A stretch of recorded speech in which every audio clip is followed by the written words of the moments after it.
Hello student, आज के most important session में आप सभी का स्वागत है। तो स्टूडेंट, आज के टॉपिक में हम बात करने वाले हैं केवीएस पीआरटी 2023 के कट ऑफ को लेकर। बहुत सारे बच्चे हैं जो कमेंट कर रहे हैं कट ऑफ को लेकर कि सेफ स्कोर कितना है, इंटरव्यू के लिए कितने नंबर चाहिए। तो इन सभी प्रॉब्लम पे आज हम डिस्कस करने वाले हैं। चलिए फिर देर न करते हुए वीडियो को शुरू करते हैं। और देखिए, जो हमारा केवीएस पीआरटी का जो कट ऑफ है वो हम पहले जो हमारा जो इसके पहले जो एग्ज़ाम हुआ था 2016 का और 2018 का हुआ था, उसके बेसिस पे हम लोग समझने की कोशिश करेंगे।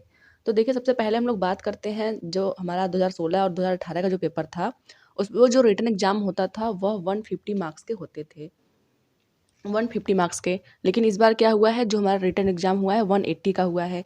और देखिए 2016 में जनरल कैटेगरी का 100 नंबर था और रिटेन एग्ज़ाम का, ये रिटेन एग्ज़ाम का है। और ओबीसी का भी 100 था, एससी का आपका 95 था, एसटी का 87 था और पीएच का 88 था। और देखिए वहीं 2018 की बात करें तो 95, 94, तो जनरल ओबीसी में बहुत ही कम डिफरेंस देखने को मिल रहे हैं। वहीं अगर एसटी एससी की बात करें तो 88, 79, 61 ऐसे था।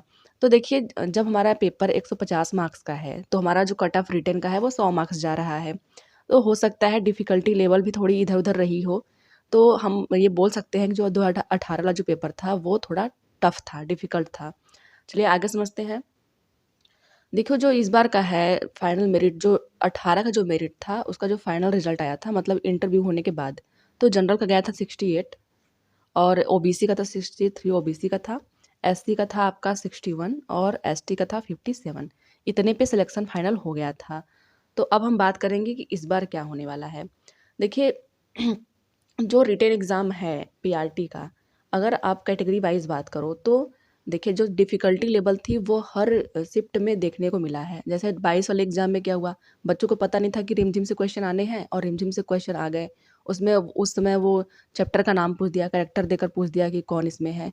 उसके बाद वाले जब चैप्टर का नाम याद करके गए तो फिर लेखक का नाम पूछने लगा।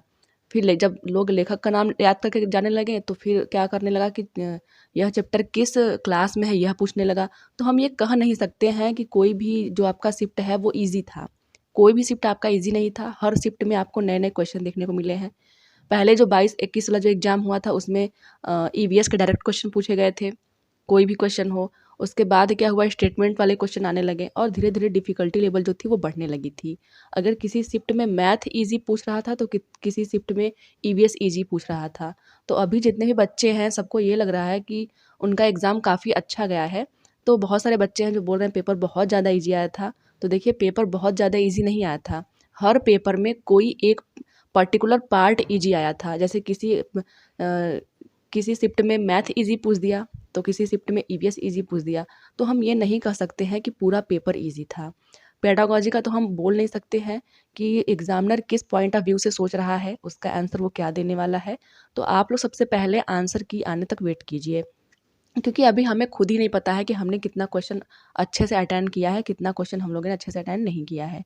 क्योंकि अगर श्योरिटी वाली बात करें तो हम लोग सिर्फ मैथ में श्योर हो सकते हैं और कुछ क्वेश्चन ईवीएस में श्योर हो सकते हैं कि हमारा बिल्कुल सही होगा।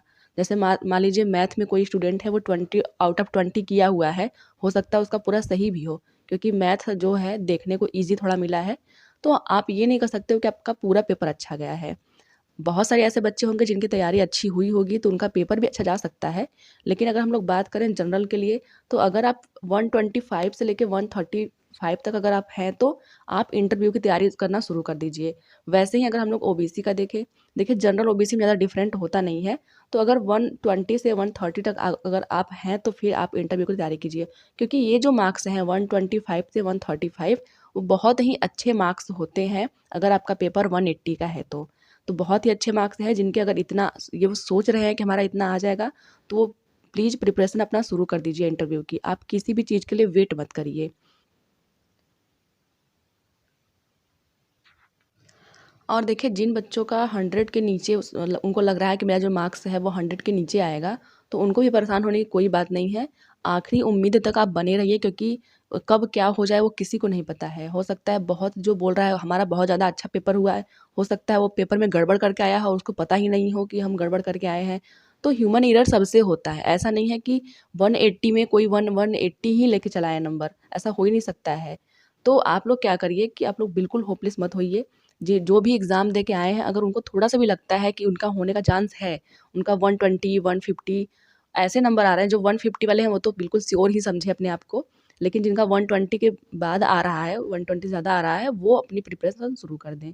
वहीं एसटी, एससी के जो हैं 115 से 120 के बीच में अगर आपका है, और एस जो आपका एसटी है अगर वो 110 से लेके 118 के बीच में है, तो आप लोग तैयारी कर दीजिए। देखिए जो पीएच वो हैं, वो 90 से 100 में ही अपनी तैयारी को बिल्कुल समझें कि अब हमें तैयारी करना चाहिए। तो देखिए आप लोग बिल्कुल मत होपलेस होइए। लास्ट जो उम्मीद है वो बनाए रखिए जब तक आंसर की नहीं आ जाता है। आंसर की आने के बाद सब कुछ क्लियर अपने आप हो जाएगा। तो आप लोग बिल्कुल मत परेशान होइए, और बार-बार आप लोग ये मत कमेंट करिए कि कितना जाएगा कट ऑफ, क्योंकि कोई बता ही नहीं सकता कि कट ऑफ कितना जाएगा। पेपर का लेवल जो है वो हर में डिफ़िकल्ट देखने को मिला है और हर शिफ्ट में ईज़ी भी देखने को मिला है। तो कोई नहीं कर सकता जब तक आंसर की नहीं आ जाती है। तो आप लोग आंसर की आने के लिए वेट करिए।